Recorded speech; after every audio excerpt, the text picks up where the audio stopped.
Chapter 15, Sloka 13. Gamavishya cha bhutani.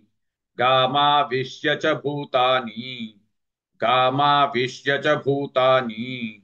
Dharayamyah mojasa. Dharayamyah mojasa. Dharayamyah mojasa. Gamavishya cha bhutani. Dharayamyah mojasa.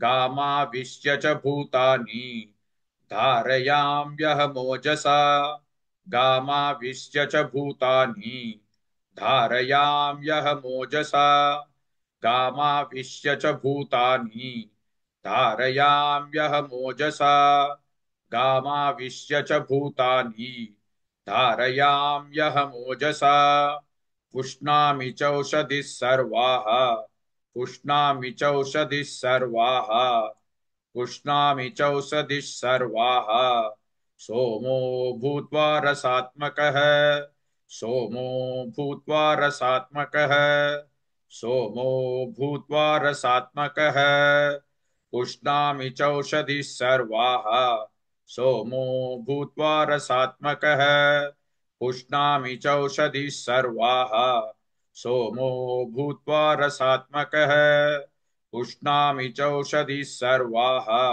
सोमो भूत्वा रसात्मकः पुष्णामि चौषधिः सर्वाः सोमो भूत्वा रसात्मकः पुष्णामि चौषधिः सर्वाः सोमो भूत्वा रसात्मकः गामाविश्य च भूतानि धारयाम्यहमोजसा पुष्णामि चौषधिः सर्वाः सोमो भूत्वा रसात्मकः.